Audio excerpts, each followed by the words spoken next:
ప్రజలకు ఉపయోగం లేని ప్రయోజనం లేని కమాండ్ కంట్రోల్ రూమ్, సచివాలయం, ప్రగతి భవన్, కాళేశ్వరం చూపించి ఎంతకాలం ప్రజల్ని మభ్యపెడతారు? ఎట్లెట్లెట్లెట్లా secretariat, command control room, Kaleshwaram జనానికి పనికిరానియా? ఏంది సీఎం సార్ అట్లా మాట్లాడుతున్నావు? కాళేశ్వరం పనికిరానిదే అయితే కట్కలొత్తి నీళ్లు బారిచ్చిండు కదా మీ కాంగ్రెస్ పార్టీ ఎమ్మెల్యే మేడిపల్లి సత్యం. అప్పుడు ఎట్లా పనికొచ్చింది సారు? అంతేకాదు, కమాండ్ కంట్రోల్ రూమ్ లో కాంగ్రెస్ పార్టీ మీటింగులు పెట్టుకున్నారు. రాష్ట్రంలో శాంతి భద్రతలు రాటుదేలినాయి అంటున్నారు. అది ఎట్లా సాధ్యమైంది సారు?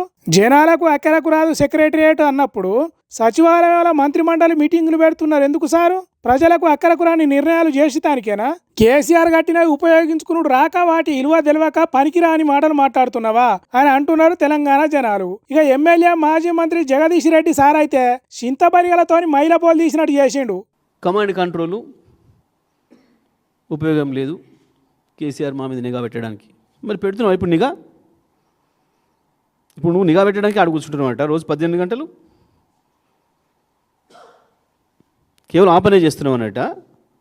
ప్రతిపక్ష నాయకులపైన నిఘా పెట్టే పనే చేస్తున్నావు ఆడ కూర్చొని. కేసీఆర్ మహా అయితే ఒక్కసారి ఇనాగ్రేషన్ పోయిండు, ఆ తర్వాత ఒకసారి పోయిండేమంతే. అక్కడ చేయాల్సింది పని పోలీసులు. కేసీఆర్ చేయించాల్సిన పని చేయించిండు కాబట్టి అక్కడి నుంచి హైదరాబాద్ పూర్తి కంట్రోల్లో ఉంది ఆనాడు శాంతి భద్రతల విషయంలో. ఇవాళ నువ్వు చేయకూడని పనులు చేస్తున్నట్టు వాడు కూర్చొని అందుకని శాంతి భద్రతలు కంట్రోల్ తప్పుతున్నాయి. 50% పై క్రైమ్ పెరిగింది. నిజమే, నీ దృష్టిలో ప్రజలకు ఉపయోగపడే ఏది కూడా ఉపయోగపడి కావు నీ దృష్టిలో. అట్లనే మొన్నటి రేవంత్ రెడ్డి ప్రెస్ మీట్ ముచ్చటను యాదికి చేసిండు. జూబ్లీ హిల్స్ బై ఎలక్షన్స్ను రిఫరెండంగా భావిస్తారా మీరు? ఇప్పుడు రాజిరెడ్డి ఈ అన్ని కాలం చెల్లిపోయిన మాటలు, అర్థం పర్థం లేని మాటలు. ప్రతి ఎన్నిక మా ప్రభుత్వం యొక్క పనితనానికి పరీక్షనే.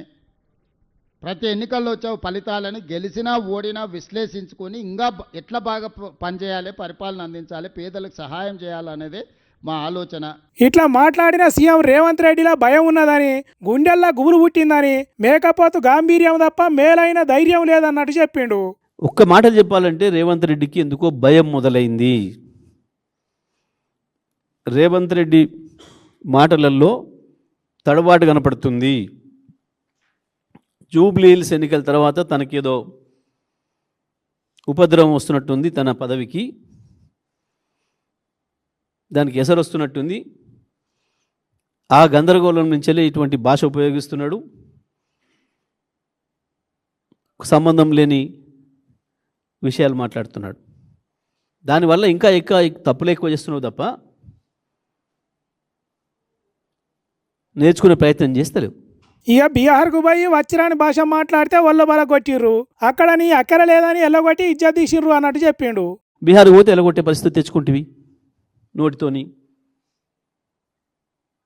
నేను ఎలగొట్టిరి పొంగులేటిని పిలిపించుకోండి. అర్థం కావట్లేదా ఇంకా నీకు? నీ అజ్ఞానానికి అధికారం తోడయ్యేవరికి అహంకారం పెరిగిపోయింది. దాంట్లో నుంచి వస్తున్నాయి ఇవన్నీ. కాబట్టి బంద్ చేయి, కేటీఆర్తో పోల్చుకోవడం బంద్ చేయి. దాంతో నీ ఫ్రస్ట్రేషన్ తగ్గుతుంది కొంచెం. పదవులతో రాదు ఎప్పుడు కూడా మనుషులకి. గొప్పతనం, గౌరవం, పేరు, మంచి పేరు పదవులతో రాదు. చేసే పనులతో వస్తుంది, ప్రవర్తనతో వస్తుంది, మాట్లాడే మాటతో వస్తుంది. అవి నేర్చుకో కావాలంటే కేటీఆర్ నుంచి, కేసీఆర్ నుంచి. అందుకంటే మంచిగా ఉండడానికి ప్రయత్నం చేయి. గిట్లా సీఎం రేవంత్ రెడ్డికి శుద్ధులు చెప్పుకుంటేనే సురుకులు పెట్టిండు. అవసరమైతే ఓ టీచర్ను పెట్టుకొని నేర్చుకో అన్నట్టు చమత్కారం చేసిండు. ఇంకా దరిద్రమైన ముచ్చటేంటిదో చెప్పిండు, అది కూడా నుండ్రి. ఇంకా దరిద్రంగా తను చేసింది చెప్పుకోవడానికి లేక కేటీఆర్ ఏదైతే ఛాలెంజ్ చేస్తుండో అభివృద్ధి మీద పదం మాట్లాడదామని మా చంద్రబాబు నాయుడు చేసిండు, మా రాజశేఖర రెడ్డి చేసిండు. సిగ్గనిపించదా? నువ్వు పెత్తనం తీసుకొని నేను మునగానే వచ్చినాక నాయన చేసింది, తాత చేసింది చెప్పుకొని తిరుగుతావా? మా నాయన నల్ల గుర్రాన్ని నాట్యం ఆడిచ్చిండు, మా తాత ఎల్ల గుర్రం మించాలి ఎగిరి దునికిండని చెప్పుడు కాదు. నువ్వు ఏ గుర్రం ఎక్కి సవారీ చేస్తున్నావో చెప్పక వెనుకటి ముచ్చట్లు చెప్పుడు ఏందని దయ్యాన్ని ఇడిపించేటప్పుడు యాప మండలతో కొట్టినట్టు చేసిండు. యో గిట్లా సీఎం రేవంత్ రెడ్డి పాలన మీద ఒక్కొక్క ముచ్చట వల్లించుకుంటా చెవులు వచ్చినంత పనిచేసిండు.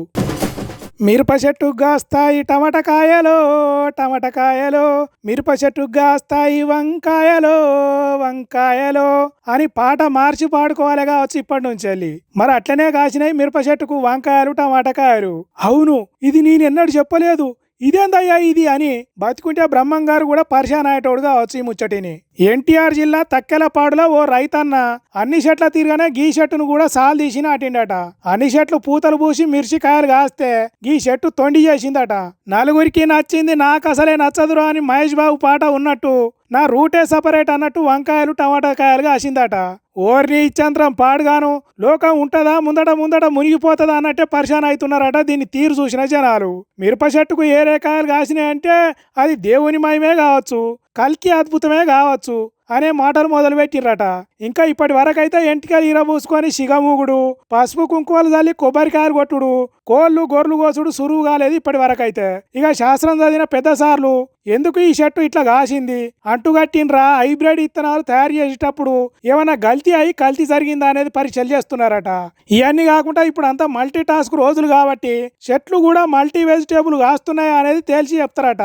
ఇట్లనే అన్ని చెట్లు కాస్తే రైతులు తీరు పంటలు పెట్టుడు కాకుండా ఒక తీరు ఇత్తనాలే వేసి రకరకాల పంటలు తీస్తారు కావచ్చు రాబోయే రోజుల్లో. చూడాలే ఎట్లుంటుందో ముందు మరి.